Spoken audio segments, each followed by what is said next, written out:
A long time ago, my girlfriend and I were looking for a private place to be alone together since our parents were always home. There was a vacant house on the corner of our block that hadn't been known for years. The back door was always left unlocked. I would know because my friends and I had been in there before. We went in through the back, but before we could even get upstairs, there was a knock at the front door. We looked at each other with worry. What if someone had caught us sneaking in? She peeked out the window, but there was no one on the stoop. She made sure that the door was locked before turning back to me. I assured her it was just some kids playing ding-dong ditch. We made it only halfway up the stairs before the frantic knocking on the door came back. She checked the window again. The porch was still empty. She opened the door this time and still couldn't see anyone. I wanted to look tough to impress her, so I stepped outside and yelled at the pranksters to try it again. I shut the door and waited behind it, hands on the doorknob, ready to throw the door open. I just waited there for at least a minute. I was about to forget about it when I heard the blood-curdling scream of my girlfriend. I turned to see what she was screaming at, and I screamed as well. Just barely in the dark, we could see the silhouette of a huge humanoid figure very slowly making its way down the stairs. It was moving in a hovering-like motion. We ran past it, just in arm's reach, and left the house the way we came. We ran all the way back to my house, both of us out of breath. We knew it couldn't have been an old person. They had to be at least 7 feet tall. Nobody was supposed to be living in that house, though. I even asked a friend living across the street from the house, and he said it had been vacant for years. The ghostly way the figure moved made it all the more disturbing. We both agreed to keep quiet about this story. I still occasionally have a nightmare or bad thoughts about that night.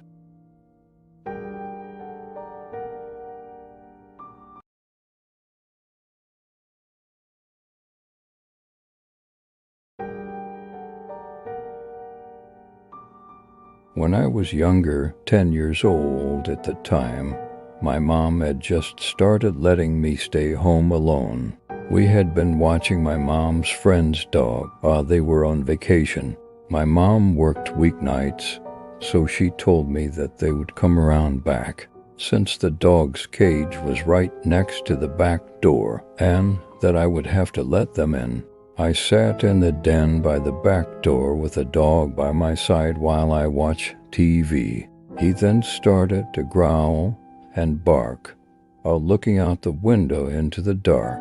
I tried to see what he was barking at, but it was too dark. Of course, I assumed it was my mom's friend coming to pick up the dog.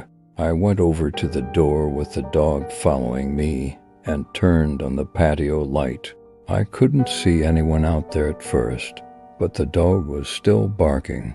I made sure to peek at every corner of the yard, but then I saw someone at the garden by our shed. It looked like my mom's friend. They seemed to be bending over, picking something up. I assumed she was admiring my mom's garden or something logical. Then I received a disturbing phone call. I prioritized answering the phone because my mom was strict about me always answering the phone when I was home alone. I left the dog to continue barking by the door as I picked up the phone, hoping it was my mom, and it was.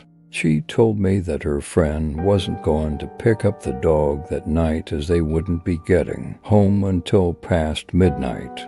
I began to stutter as the pure horror prohibited me from speaking coherently. I managed to finally blurt out that someone was in our yard, and my mom started screaming like a lunatic. She told me to get up to my room, lock the door, and hide under the bed while she called the cops. I obeyed and laid there in silence for a good 10 minutes until I got a knock at the door. I sprang up and out of the room, making it halfway down the stairs when I saw a face looking in through the window of our front door.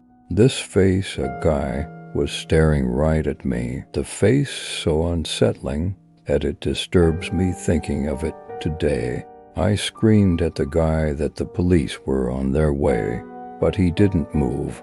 He insisted on just staring at me like a statue. I ran all the way back upstairs, tripping twice, and back to my room. I waited another few minutes before another knock came at the door, followed by muffled shouting noise. It was the police this time. They scanned the whole premises, but the guy was gone. They took me into custody until my mom arrived at the station. After that incident, she started having a babysitter watch me again, all the way until I was 12.